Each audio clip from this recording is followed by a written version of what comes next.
to the Gulf Coast. Welcome to the Gulf Coast. Welcome to the Gulf Coast. Welcome, guys, to the Gulf Coast Music Podcast. Today's new wave, Lawrence Battiste. Hey, Quincy, thanks for having me on today. I'm looking forward to our conversation. Yes, sir. It's so great to have you. Before we begin, I'd like to say that I'm really grateful to have you on because not only are you our first mayoral candidate, but as a veteran, I've got the utmost respect for veterans. Thank you for your service. My grandfather was a veteran, and it's just it's an honor to have you. I thank you, and all veterans thank you for the support that you guys give us. Yes, sir. But on the mayoral side, what initially got you into it? You know, I've been a public servant all of my life. I started out after I graduated from high school, went in the Navy, spent 5 years there, got out, didn't do like I was supposed to do when I got out. Didn't really have a real plan for moving forward with life after I got out of the military. So I struggled a little bit when I first got out. Took law enforcement exam, did really well on it, and subsequently I was called into public service by working in law enforcement as a police officer or deputy sheriff at the time. Worked for the sheriff's office for 16 years, transitioned from the sheriff's office to the chief of police for the city of Pritchard. Transitioned from there to the youth court and then to the city of Mobile as chief of police and public safety director. And in my last 2 years as a public safety director, I got an opportunity to see firsthand the day-to-day operations of government, 2 doors down away from the mayor. And I just realized that, there's still gas in the tank for me. And so I prayed to God, It's a big tank. What is it that you want me to do, Lord? And run for mayor is where I believe he's guiding me. So I'm committed to being obedient to what I believe, what I asked him, what he wanted me to do next. So, man, taking those career paths are not only such a responsibility to take upon yourself to acquire the job of public safety. That's something that is hard for myself and many others to even fathom. Yeah, it's a high degree of responsibility. And then to continue doing that, did you find it got easier and that you were more passionate throughout, or what was the continued motivation? I found that it never really got easier. It got the passion and the commitment grew. Gotcha. As I worked in law enforcement, I realized every day that I had an opportunity to speak into people's life, and I got to choose whether it was going to be positive or negative. And so my level of commitment to what I was going to provide back to my community grew as I advanced in the ranks. And I realized, again, not only were I able to help the men and women that worked with me or side by side me or that I was responsible for leading, but I got an opportunity, like I said, to help people in the community. Oftentimes when they were in crisis, they wasn't even, sometimes it was because they committed bad acts, right. But sometimes they were in crisis because there was no food in the house. Sometimes they were in crisis because there was a mental health issue. Sometimes they were in crisis because there was some level of addiction that occurred to somebody within the family. And so I got an opportunity to provide guidance and direction for people that I met in my community. Wow, yeah. Whoa, whoa, whoa. Don't let the dogs out. The City of Mobile Animal Shelter has many loving pets ready for a nice home. Whether you're looking for a dog like Snoop or a cat like Doja, the City of Mobile Animal Shelter is where you can find your next friendly companion. They're located at 855 Owen Street, and you can stop by anytime between 10 a.m. to 4 p.m. We all need a little bow wow in our lives. Call 251-208-2800 because the City of Mobile Animal Shelter has you covered. That's 251-208-2800. Roof.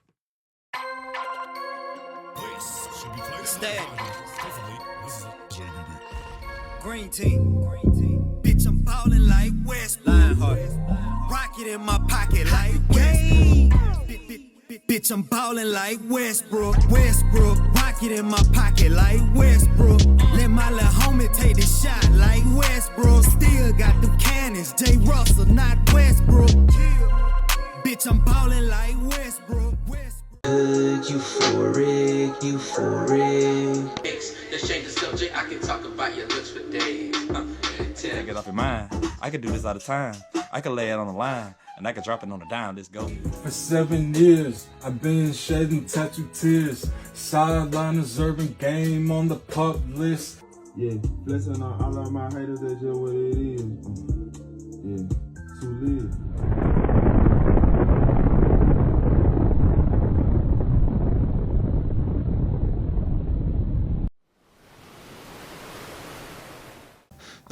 This might be a question that's a little off topic from the mayoral race, but I think it is applicable to being a safeguard of the people. When you mentioned kind of like you're helping people that are in times of crisis. What are just some psychological skills, I guess, when your people are scared that you're able to implement to make them feel safe? You know, Sorry, before you answer, if you mind moving the microphone a little closer.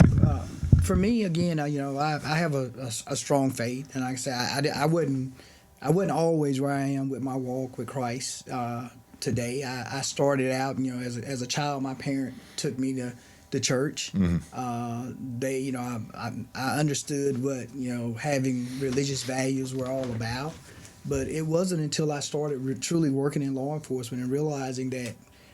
Having a relationship with Christ means that you've got to talk to Christ, and in your darkest moments or when you are afraid is have faith in believing that whatever the situation that you're dealing with, that you're not there alone. And so some of the tools that I've used to just try to help people get through a difficult situation is that as I read different little scriptures or somebody send me words of encouragement, I often share that with them. I often remind them to rely on their training that they've received on top of the scriptures that they read, and always just be mentally thinking about how are you going to deal with a particular situation, because if you've got somewhat of a plan in your mind about what you would do or how you would respond to a situation, it helps guide you through a difficult situation. Great answer. Yeah, it's great to have that religious sense, and even if some people aren't religious, I think just to have some kind of guiding principles, right? It's just good for the sanity.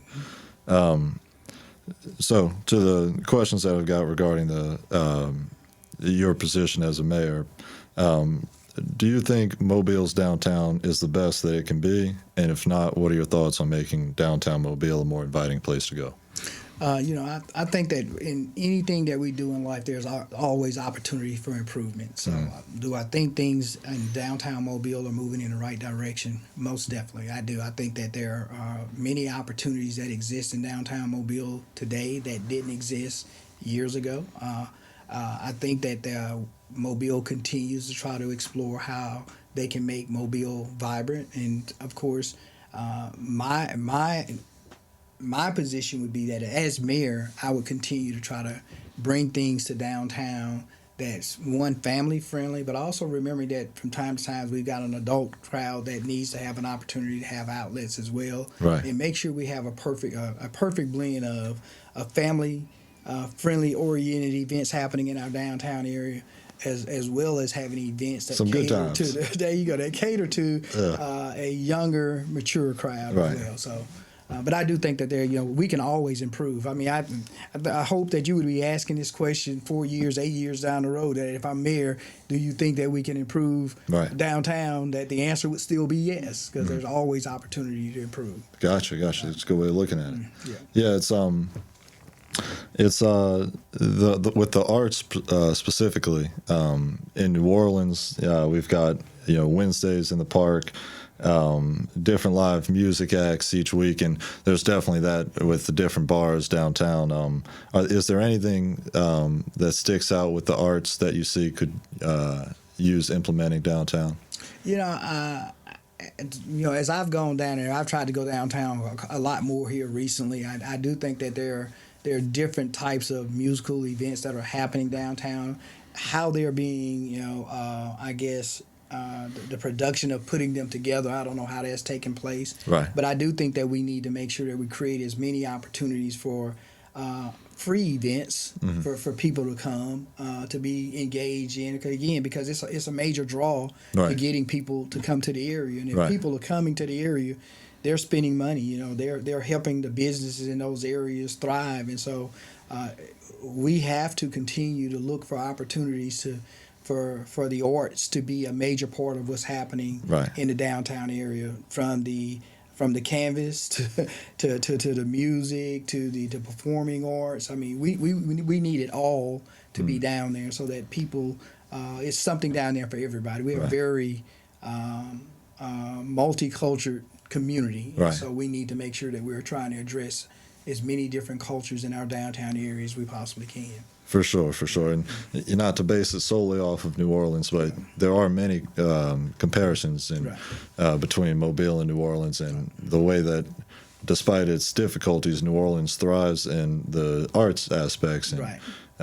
it might be or as you mentioned, it's a good opportunity for Mobile to look into that route. Looking to transform your property into something remarkable? Land Refiners is your trusted, locally owned land services company based right here in Baldwin County, Alabama. Whether it's forestry, mulching, land clearing, tree and debris removal, demolition, grading, or even emergency services, Land Refiners has you covered. They work on both residential and commercial properties, bringing efficiency, professionalism, and results that last. Their team is licensed, insured, and proudly serves Baldwin County, Mobile County, and surrounding areas. At Land Refiners, they don't just move dirt, they build lasting relationships by exceeding expectations every time. Call today or visit landrefiners.com to schedule your free consultation. Land Refiners, local, reliable, refined. How do you plan to involve residents in the decision-making process as it relates to different aspects of governing Mobile? You know, throughout my entire career, and particularly when I got in a position to be a supervisor, you know, from a sergeant to a lieutenant, responsible for a number of personnel, is I believe that by engaging the people that work with you, sometimes I make the mistake of saying for me, but the reality is people work with you; they don't work for you. And what we need to understand is that when people have a voice and they're included in the process, they take ownership in what decisions are being made. And so the way I intend to engage the community is the way I've always done it, is make sure that I reach out, ask people, are they willing to come to the table and be a part of the process? Make sure that when we're sitting at the table that we're not going to always agree 100% on somebody else's idea, but we're looking for the best idea and the one that we can best promote and get behind and sustain. Right. I'm not when I talk about football, a lot of times we talk about the process and what Nick Saban was able to accomplish at the University of Alabama. And a little LSU.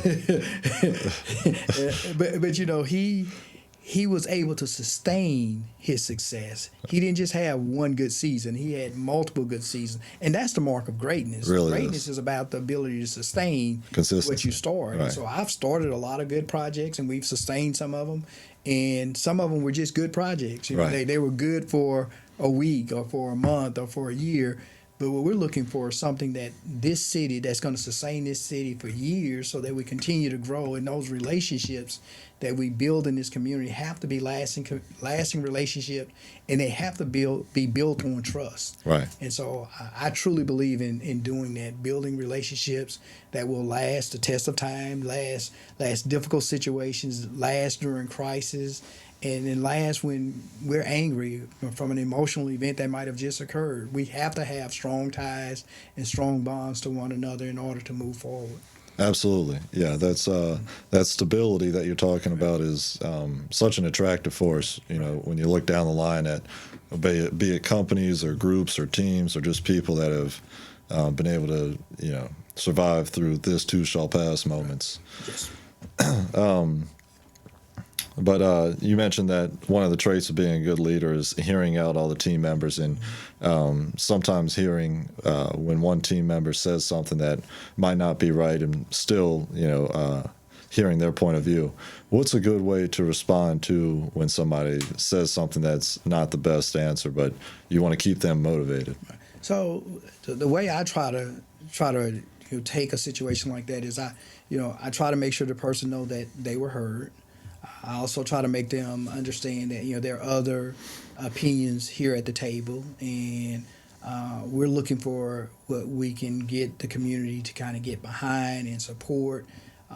But everybody has to be open-minded, and so constantly encouraging. And when I tell people that when we ask people for their ideas, we're asking for their ideas. Sometimes a decision has to be made. If you got three people in the room, Right. A decision has to be made because somebody in that group is accountable for what happens, Right. the results that comes from that.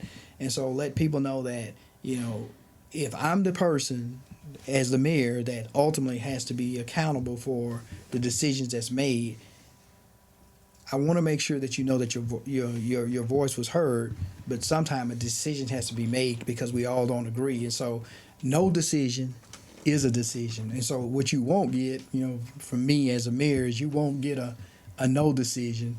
We'll always make a decision, and we'll be prepared Right. to stand in front of the decision that we made because we accept the accountability that goes with being placed in a position of authority. Absolutely. And so that's what I try to make sure that anybody that's part of that decision process knows is that I'm the one that's going to stand in front of the firing squad. Yeah. if it's if it doesn't turn out great. If Right. it turns out great, then I'm going to also be the same guy that stands out in front and say my team did an awesome job. Right.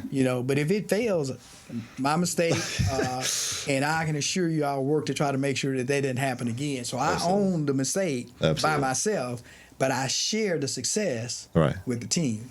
A lack of a plan is a plan, as they say, and so it's always best to have someone decisive. Right. That's a skill that I've definitely been trying to work on, and I really appreciate now, especially leaving college. The real world has all these opportunities, but also, decisions that you have to make, and you can't just kind of sit back and You let go it from pass. theory to application. Action, And unlike theory, when you're looking at it in the classroom, it's not a moving target. Right. In the real world, you're trying to apply theory to a moving target. Right. It's funny how that separates individuals. Like some guys really couldn't care less about a theory, and some guys are great at theorizing things when it comes to action. Right. You might have to count on the guy that couldn't care less about theory because all he wants to do is act. Right. This is another off-topic conversation, or maybe not too off-topic, but in this environment, do you feel more comfortable than up on the stage when you're answering questions at a panel in front of the crowd? I imagine like that would just be so stressful for me. But in this scenario, it's like. I often thrive in environments where there are one-on-one conversations or Right. small group conversations.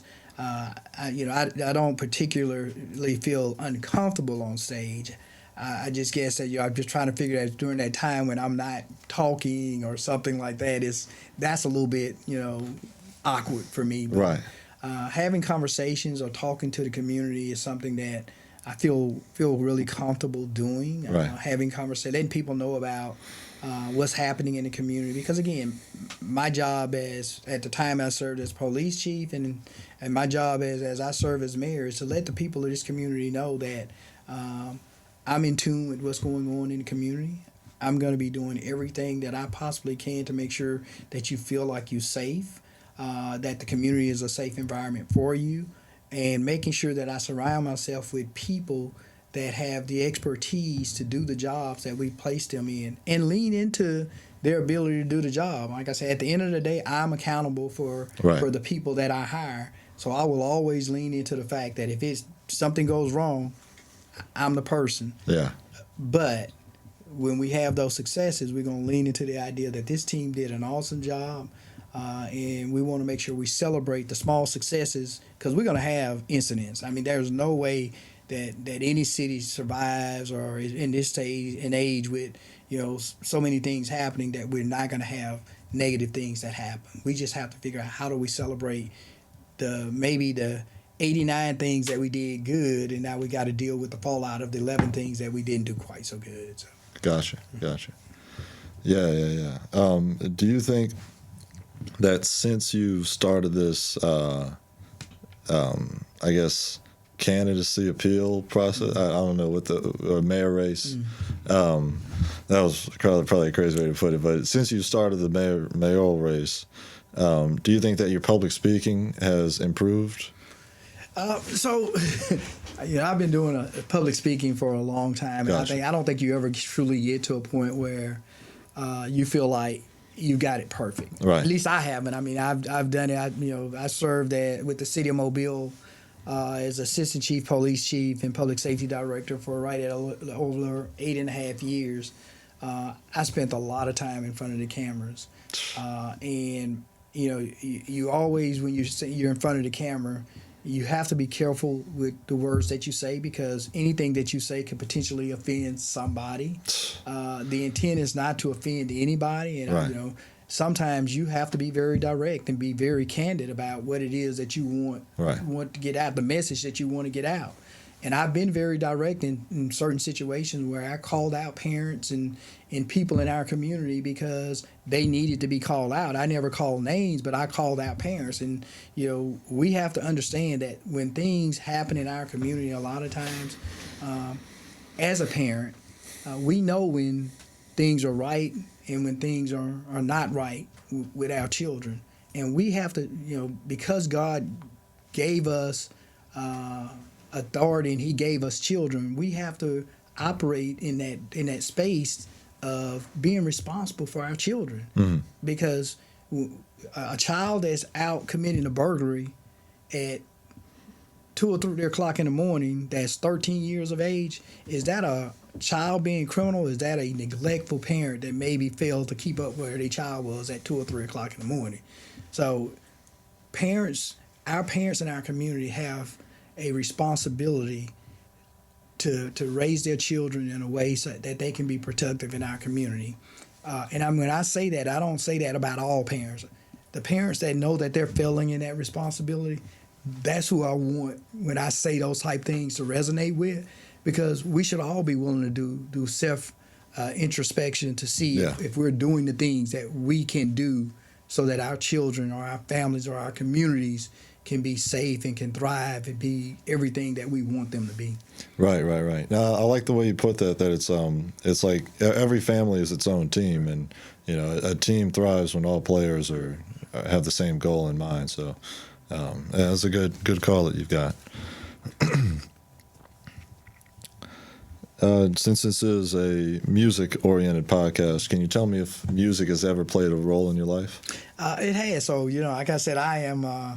I can't carry a tune in a bucket.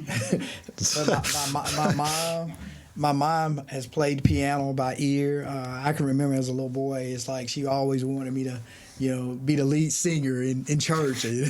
I sing in This Little Light of Mine, and, at the cross, so, in the church choir, and then of course, the long Easter speech. But my family is one that has had a strong musical background. My grandfather on my dad's side was a musician. He traveled a lot. He played with big bands back in the day, and so my father was very instrumentally inclined. He played the saxophone. His brother played the saxophone. That's a really cool instrument, man. I played the saxophone in the 6th grade to the 8th grade, and then I put it down when I went to high school. Yeah. And I never touched it again. But it's a heavy instrument. So I can read music. I understand music. I just never followed in that path of staying in music. In fact, not only can I not sing, I don't have a lick of rhythm. Hey man, it's it doesn't qualify for the mayor race, luckily. So. It seems that you are a proponent of education. What are your ideas for improving educational opportunities in Mobile?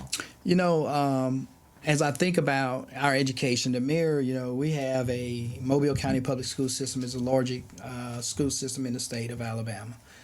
We have a school board and a superintendent. So the mayor doesn't really have a whole lot of authority over what happens in our school system, but the mayor can use his influence to talk about things that he or other leaders in the community feel are necessary to the growth and well-being of our educational system. And so for me, I'd like to be, as mayor, I'd use my influence to try to work with our public school system to identify things that from my perspective, that I think that could help us as a community. When I grew up as a little boy in high school, they had auto mechanics, they had wood shop, they had ceramics, they had home ec, and they were all programs that as young people took those classes, when they graduated from high school, they were already job ready. They could go to a auto mechanic shop and get a job. Right. They could maybe go and work with a home building Right. group to help build houses. They had some basic skills that could get them there, especially if they didn't have any desire to go on to college. And so how can we work with our school system to maybe bring back some of those type of programs? Like trade schools? Yeah. Right. Not just trade schools, because the trade schools, a lot of times kid has to graduate from high school and then go to a trade school.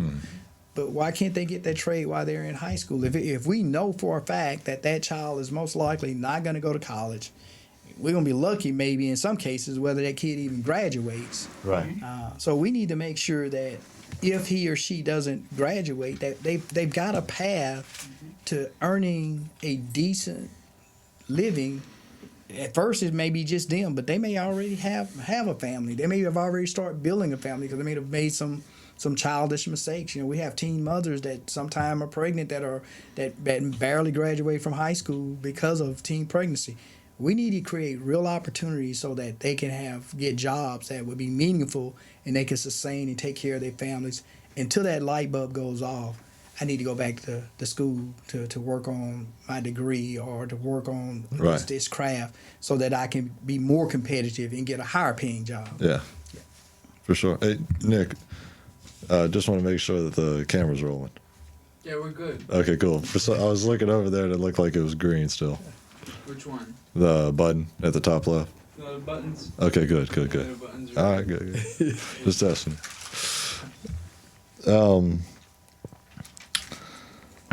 Did anybody encourage you to run for mayor? There were many city leaders that I had constant contact with that would ask me, what's your next step? Are you going to run for mayor? Right. I prayed about it. I didn't do it because somebody asked me to do it. Right. I prayed because throughout my career, I think that I know that my career was guided by God. I mean, when the doors opened for me, they were doors that I know without a doubt that the Lord opened. So I'll give you for instance. When I left the sheriff's office and went to be the chief of police for the city of Pritchard, that's when I really began my real relationship and walk with Christ. And so when I got to a point where I was no longer going to stay in the city of Pritchard, I knew that I wasn't going to stay in the city of Pritchard any longer to be the police chief. I started contemplating, what's my next move, where I'm going to go. And I prayed, and I never really had to go into the put in an application, so to speak. I didn't. The job sought me out. Right. My next job sought me out. I got a phone call from somebody saying, I understand that you're interested in maybe leaving where you are. We'd like for you to come over here. We'd like for you to put in an application. So I did that, and I came out number one on the list. I was selected for the position, and I served a period of time there. And as I left that position and went to the city of Mobile, the same process kind of happened. I got a phone call one day saying, hey, look, we'd like for you to put in for an application to maybe apply for the assistant police chief job over here. And I was like, well, why do you want me to do that? And they gave me the answer. The answer was, we've paid attention to your career when you was a chief at Pritchard. We did this, but I never applied for another police chief job again. So I interviewed. I did well on the interview. I was selected to be the assistant chief. A year and a half later, I was promoted to chief. 4 years later, I was promoted to public safety director. And all of these just moves felt like you were called. just kind of moving. And again, when they put me in the public safety, when I was moved to the public safety director, 2 doors down from the mayor's office, that had to be a reason for me to be 2 doors down from the mayor's office. And it was creating an opportunity for me to see stuff that I never would have saw had I stayed as the police chief. Gotcha. Certainly, it was a comfortable job. It was a job that I really enjoyed doing, and I thought that was where my journey was going to end. But undoubtedly, that wasn't where it was supposed to end, because God opened some more doors and He allowed me to see some more stuff, and He spoke to me that, hey, look, I want you to do this, and so. I've been blessed, you know, and not because I've done something really great. I've been blessed because God has shown me grace and mercy throughout my life. But I've also been obedient to what it is that He told me to do. And so you can't get that grace and mercy, Right. you know, without some level of obedience. And What's it like being obedient to what God wants you to do? it can be tough sometimes. You know, How do you how are you able to listen to what? So the thing is, you know, when I first started in law enforcement, I tell people this. When I first started in law enforcement, I remember taking inmates from their jail cells to court, and I can remember hearing them talk. And I was very cynical because I was a brand new guy working in law enforcement. I found Jesus. I found Jesus. And in my mind, because I was being very cynical, I was saying, Jesus was never lost. You was. And then I realized, for those individuals that said they found Jesus, maybe that was the first time that they prayed to God and asked God for something, and they were in that one place long enough to hear the answer that God had for them. And that opened my eyes. I was like, well, if they've got to listen, if they've got to sit still to listen, maybe we should sit still and listen sometime. Right. You know, and the other side of that is that God often will answer whatever prayer, whatever it is we ask Him for. He will answer us, but we're gonna 9 times out of 10, you know, when you're beginning your walk with Christ, you question, God, you sure that's what you want me to do? And how many times do we question it? How many times do we question it? You know, and so I got to give up donuts? Nah. Exactly. So that was me, and so I had to learn that, you know, if I prayed to God for something, if I listened for the answer, because He was going to answer. Then I had to be obedient to what it was that He told me. And when I wasn't obedient, I might have had to go around the block, up the street, and make 2 or 3 right or left turns to get back to the original answer that He gave me. And I was like, Lord, once again, I might say, you sure? Right. And sometimes you just have to walk through the door. Great answer. Explain being a police chief in Pritchard specifically, but just the job role of a police chief. So the police chief job is to be the guiding force and set the tone and the direction for the agency. If I come to work with a frown on my face, odds are everybody I come in contact with during that first hour or 2 hours, gonna probably have a frown and say, "Oh, here he come." You know, he frowned. What are you upset about today? It's the chief's job to set the tone of, you know, what he expects, and he can't just say I want something. He has to kind of mirror what it is that he wants. He you know, he sets the example of, you know, if he wants his people to look good, then he makes sure his uniform is sharp, so that when I question one of my officers about how their uniform look, they're gonna look at mine and say, well, at least mine doesn't have a ketchup stain. And so when, you know, if I say, I want you to present a better attitude to the public, and so my attitude has to reflect what I'm expecting my officers to go out there and give the community. When you say you have an open door policy, that can't be if you're walking down the street as a police chief and somebody wants to have a conversation with you, you like, well, you know, call my office and make an appointment with me. I'll get with you later. Their crisis might be now. You need to find a way to show people that, you know, I'm not just saying I got open door policy.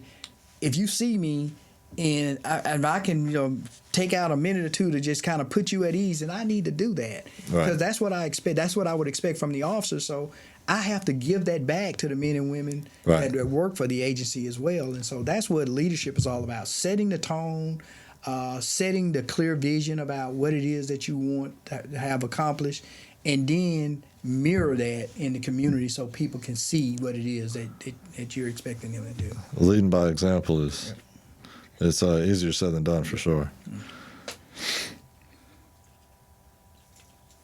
What have you found are the biggest misconceptions held by voters regarding your platform? You know what I hear, what I've heard. I ain't gonna say what I hear. What I've heard is that in some spaces that he's just public safety guy. All he knows is public safety. As the police chief for the city of Mobile and the public safety director for the city of Mobile, I was responsible for 1/3 of the city's overall budget. I was responsible for helping work and maintain, setting what the guidelines for that budget happened to be. I was responsible for making sure that both the police and the fire department operated within the guidelines and the boundaries of those budgets. I was responsible for many identifying capital improvement projects within the police and in the fire department, and so those are all things that are things that the mayor is responsible for as the chief executive officer for the city. He's responsible for setting a budget, making sure that different departments have a budget that he as the mayor can sign off on, so that we don't operate in the red. The mayor's, the mayor's responsible for building relationships with people in the community. Well, as a police chief, I had relationships with the U.S. Attorney's Office, the FBI, the DEA. I had relationships with other social agencies, Alta Point and the University of South Alabama, who were not necessarily law enforcement inclined organizations, but they helped us serve a purpose in trying to create programs that got law enforcement more engaged with providing social services or helping identify social services within families or on first contact with law enforcement in the community. And so as the chief, I build a lot of those bridges to make sure that those things happen in our community. And so the things that people might say or have said in relationship to me being limited to in the public safety area,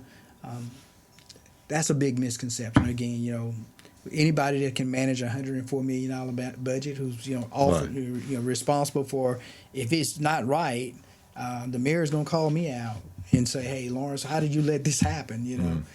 So again, responsibility and accountability, being accountable to what someone puts before you. For sure.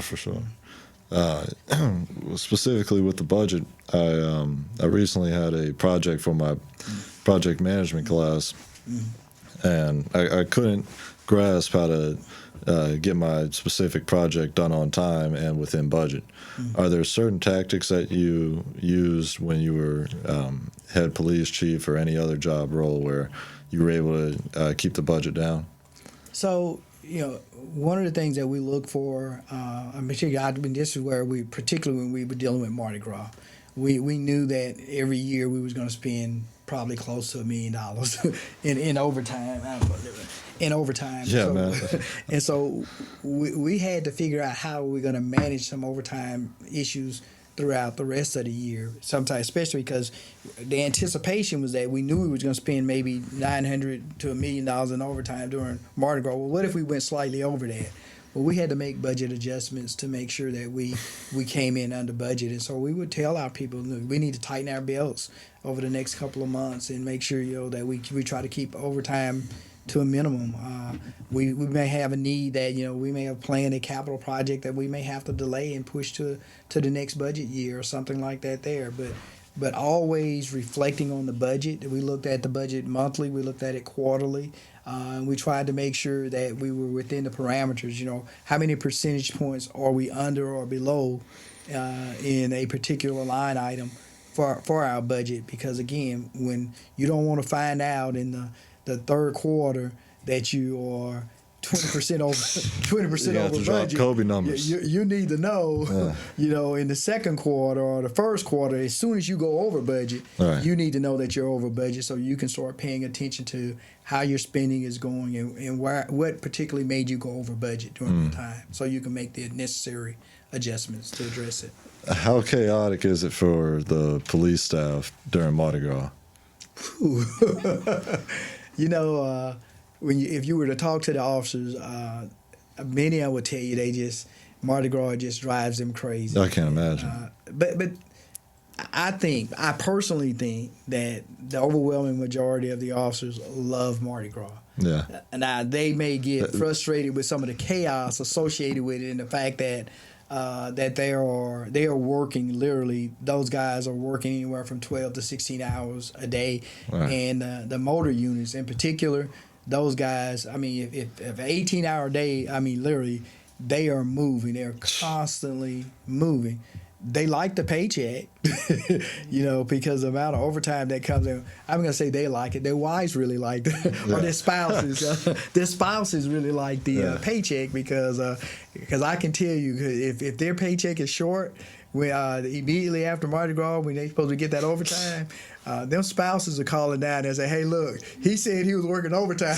Where is it?" So it can be chaotic.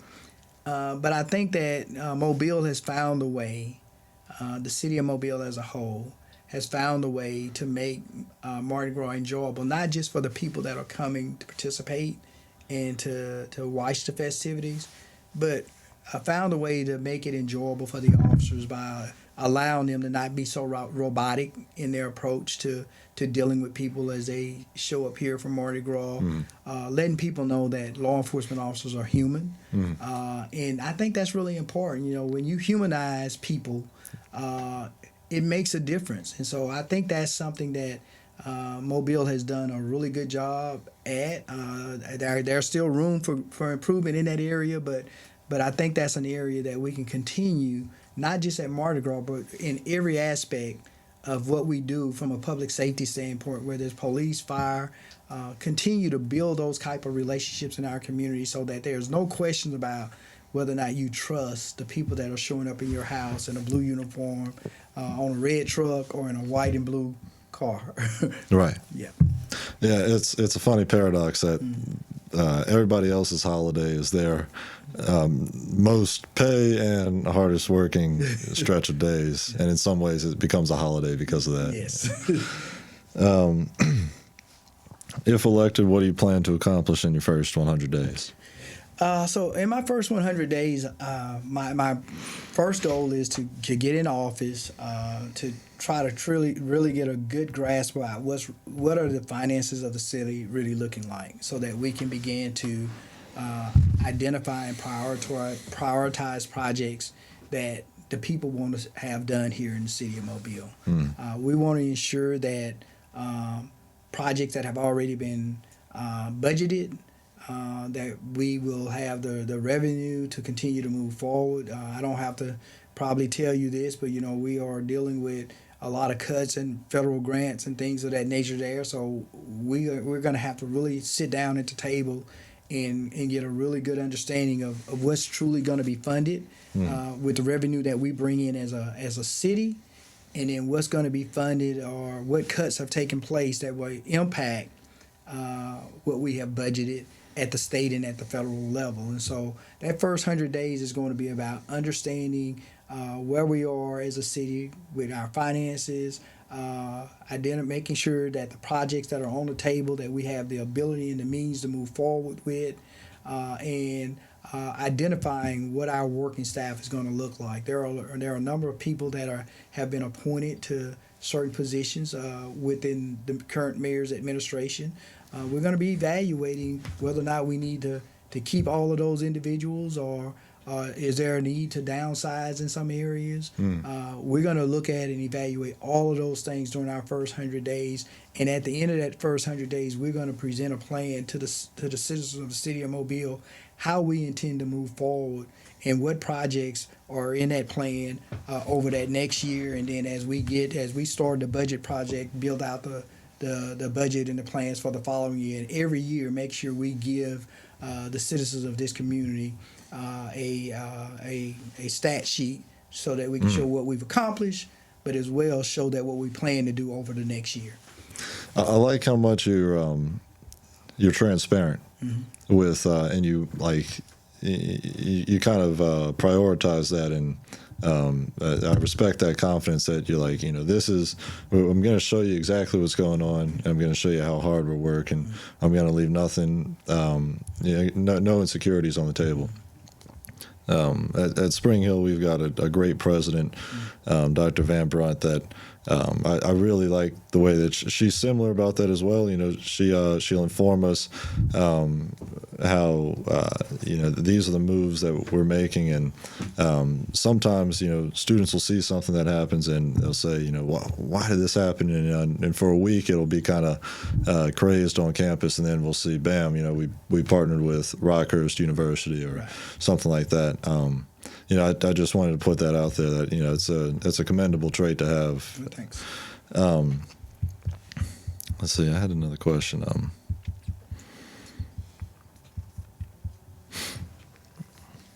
If you received a $1 million grant to use for the city of Mobile, what would you do with it and why? When I think about $1 million, like if Lawrence Battiste had $1 million, Lawrence Battiste, man, I'd do a lot for Lawrence Battiste. But $1 million in a community that has nearly 200,000 residents that live in it, it's not really a lot. It's like if I gave you $1,000 right now, you could spend $1,000 in an hour, less than an hour probably. You'd probably go online and spend it in a couple of minutes. $1 million, again, we would look at, okay, is there a need? Is there a nonprofit or something that we have not funded that potentially we can fund that will help us accomplish some of the goals that we've identified in our community? Because I'm assuming that this $1 million is not attached to the other budgetary issues that we have going on. And so is it an opportunity for us to engage other nonprofits to help us with our mission of maybe putting youth on the right trajectory? Is it an opportunity for us to help the arts? What can we do to continue to engage people that are trying to help us as a community grow and be better? And so we would try to take that $1 million and look at it in a way that it's not something that we budgeted to begin with, and how can we use it again to help other nonprofits in our area to continue to strive and grow, to be that force multiplier for us. There you go. Yeah. As we were walking up, I mentioned to you how I'd done a little, and by a little I mean a little bit of campaigning myself. I campaigned for a week at Spring Hill, and it was the most stressful week of my life. And you've been doing it since March, and I can't imagine how busy you are with different appointments throughout the day. Just take us through that process of balancing a day when you're trying to campaign and set appointments. And Chris, I'm gonna be honest, and my campaign team will tell you this: is when we first started, I told them that I was, in this process for me, I'm leaning on God. I believe I'm here because this is where God wants me to be. I am being obedient to what I believe He has tasked me to do. I do everything that I possibly can from the standpoint of trying to raise money, trying to talk to people, to be in spaces where I have an opportunity to talk to people, and I'm just believing in God for the outcome of this race. I have not lost any sleep in this campaign. I don't intend to lose any sleep in this campaign. I am committed to. I'm only doing this because, again, I believe it's what the Lord wants me to do, and I'm doing it so that I can help people in this community. And so, if at the end of the day, if the Lord decides to go in a different way,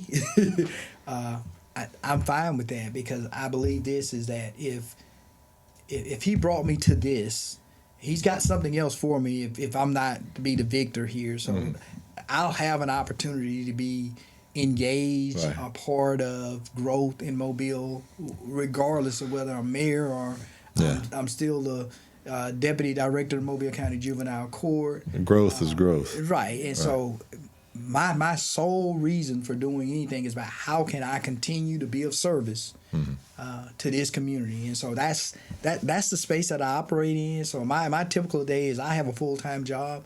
I get up and go to work every day, Mobile County Juvenile Court. when I get off work, there are events like today I'm here. Yesterday I was someplace else. When I get home tonight from doing this, I'll have maybe a 30-minute to an hour phone conversation with the campaign manager talking about maybe how did this go, what do we need to do tomorrow, where am I supposed to be at tomorrow. And then about 8, 9 o'clock, I would have had dinner, and I'll try to either read something or I'll watch 30 minutes of TV, and I'm going to bed Yeah. and get ready to do it all over again. I'm just, like I said, I'm blessed. There's nothing that can happen in this race that would cause me any more stress other than winning the race, because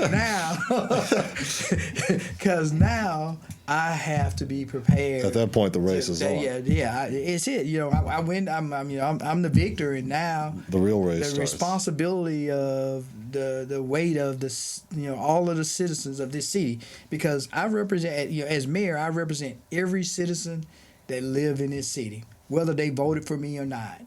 I represent them, and so for my first goal is to not embarrass them, because Mobile is probably the largest city south of Montgomery. All right, it's probably the largest city to the largest city to the west of Mobile is going to be New Orleans, and going back to the east, probably maybe Tallahassee or Jacksonville, and so Mobile is the beacon of the region, and so as Mobile goes, the region goes a lot of times. So that's an awesome responsibility, and so again, I truly believe that the Lord has prepared me by moving me in the spaces that He's moved me in, giving me the opportunities that I've allowed to have served in, and so the stress for me is going to be, like I said, right now there's no stress. Every event I go to, I hope I do well.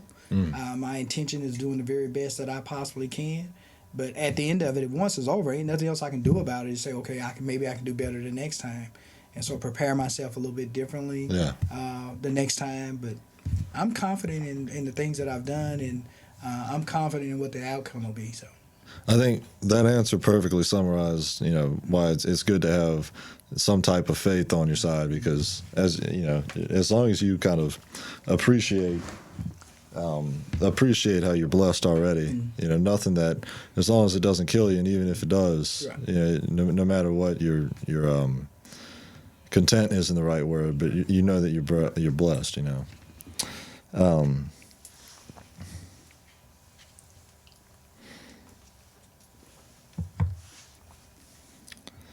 What's like during the weekly planning? What's like the average amount of events that you want to set up for the week?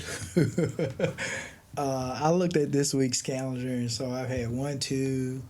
I got one tomorrow. There's 3.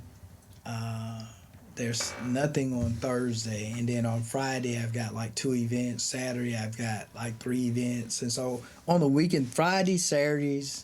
And then Sundays, because Sundays usually I attend maybe 1 or 2 churches or church activities at somebody's church other than my own church. And so, Thursday through Sunday are usually pretty busy. Monday through Wednesday is kind of, it's not that bad, but usually we don't schedule more than 1 event Monday through Wednesday in the afternoon after I get off for me to have to attend.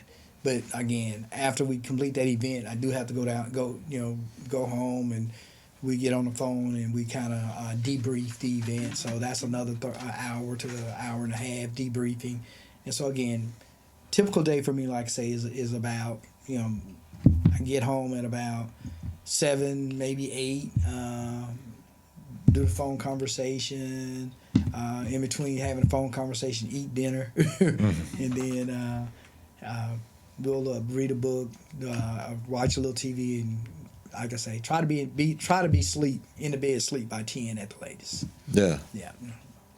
Just one more question about kind of listening to God, and is there ever a battle between being decisive and listening to what God has to offer? It's like sometimes it's tough to weigh all the options, and in a time where you've got to just decide, Can you explain on that? For me, I have learned that being decisive has not been or indecisive has not really been a big problem for me if I've truly prayed about it. Now, if I just say, well, God, I prayed, and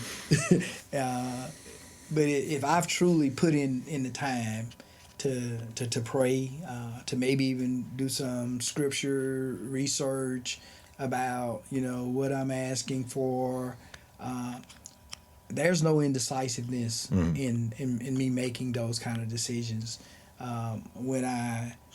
When it's something that I want because I think it's going to satisfy, it's going to just help me, something that I want for my own self gratification. I think that there are times that there's some indecisiveness there because I'm doing it for the wrong reason. My walk or my desires are more for me, which is more selfish, as opposed to when my want or my desires is for to help others. And so I don't think I've ever been indecisive when it's about helping others. I probably have shown a lot of decisiveness when I thought it was just for me. Yeah. And my wife will probably tell you, if my wife was sitting here right now, is that she would probably tell you, I don't have a hard time making a decision when it's about helping others. Right. I do have a hard time making a decision when it's talking about spending. If we're just talking about spending some money to buy something, if I thought I'd spend $500 on somebody I love and care about, or Right. people in a heartbeat, Right. with that same $500 I would, struggle with. I don't need a $500 pair of shoes, or that's just an example, because I don't own a $500 pair of shoes. But I find it hard to do for myself Right. what I do naturally for others. Gotcha. Because you know what you can get by with. Yeah, right. Yeah.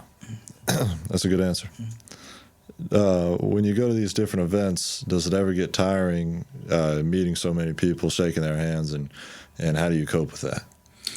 No, I love meeting new people. Really? I do. I mean, from the very beginning of again, the first police chief job that I took, I remember I had gone to the FBI National Academy. It talked about how to be a strong leader in the department. And that meant that you had to have relationships. You had to talk to people. They had to believe that you cared about what it is that you were asking of them, or they were asking of you. In fact, I always go back to a quote I used to put in at the end of one of my emails. Maya Angelou said, "People will forget what you said, people will forget what you did, but people will never forget how you made them feel." And I truly believe that if people know that you care, if they sense that you care, if they feel that you care, you gain something with those people. And so I enjoy talking to people. I enjoy allowing them to share with me, because sometimes when they've got problems, they don't want you to solve the problem. They just want you to hear the problem. Yeah. Yeah. So. My generation calls that venting. Yeah. Right. Yeah. My generation calls it that too. So. Yeah. Let's see. When it came to deciding your team, take us through that process of, all right, I'm going to run for mayor. How am I going to choose my team? How am I going to get them to commit to this process as well? Well, actually, I'm gonna be honest. It was easy. And like I say, I have a very supporting family. My wife, like I said, I've been married to my wife for 39 years. We'll celebrate our 40th anniversary in December of this year. My children, they believe in what I believe. If they believe that I'm doing something for the good of the community, they've been there. And they've been able to reach out to their friends, Miss Witt. Miss Witt is a friend of my daughter's, and they've worked together. They jump on board. I haven't had to beg or scratch or borrow anybody. I mean, their level of commitment is 110%. I mean, and they're doing it not because I have a means to pay them. What I pay them with is a thank you or my motivation being high. What I tell them about, I'm leaning and depending on God. It's what I preach, and I think they see that in how I go about the campaign process. And so it was easy. It was easy picking a team, identifying people that I've had relationships with for 35 plus years, reaching out to them, and they've just been good. I mean, they've been willing to come to the table and help in ways that. Again, I never thought I'd be running for anybody's office. So running for mayor is something that it wasn't on a bucket list of mine, but it's here now, and so we're going to give it 110% and then some. And when it's over, we're either gonna celebrate because we won, or we're gonna celebrate because we did the very best we could, and that's that. So yeah. Yeah, if you're able to lead people, especially without pay, I mean that's just a undeniable skill in itself. My last question, because it's truly applicable to a podcast, is that you, in one of your campaigning strategies, was developing a podcast. I respect that, and talk to me about that. Elaborate on that. So that podcast was not the brainchild of Lawrence Battiste.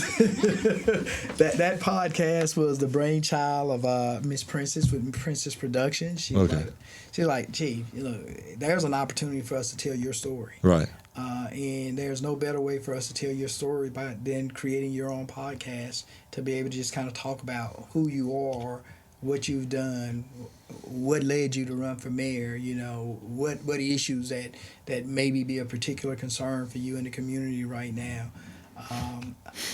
And so Miss Princess is the person that kind of, pushed that to the forefront. She's been very good about, again, trying to give me guidance in that area. And of course, I get feedback, constructive, criticism from my family, my dad, my mom. My dad and mom, they're the worst. It's like, I saw you and you wasn't smiling, or I saw you and you said such and such. I was like, okay, I got it, Mom. So I get it, but I take it because, again, my dad is a person that always told me that when God blesses you with something, it's not always for you. Yeah. And so I have to remember that, all the blessings that I've been given throughout my life, if I have openly shared them with others, God has blessed me with something else. When I clutch my fence, it's like mine. I might have got $50, but I could have gotten $500. And so God has used you as a source. My pastor, through my dad, and their guidance, teaching me that God rewards those that are obedient and gives with open heart to others. Because again, when He gives you something, oftentimes it's so that you can have an opportunity to help somebody else along the way. That's great. That's great. Yeah, noticing the times in your life when you're a source is really eye-opening experience, and just great for the esteem. Well, I can't thank you. I can't thank you enough for coming on the podcast. So I tell you, this has really been enjoyable. I've really enjoyed this, having this conversation. Miss Princess makes it a little bit easier for me because we have a relationship, but not having a relationship before this interview has really been good. I've really enjoyed talking to you and sharing with you who I am and about my platform. So, yes, sir. You definitely spread some great wisdom, and I hope anybody that's watching not only learns more about you, but learns more about themselves through your points that you made on the podcast. So, it's tremendous stuff, and I wish you the best. Thank you. Thank you guys for tuning in to another episode on the Gulf Coast Music Channel. See you guys in the next wave. Can't believe you didn't play my wedding song. Welcome to the Gulf Coast. Welcome to the Gulf Coast. Welcome to the Gulf Coast.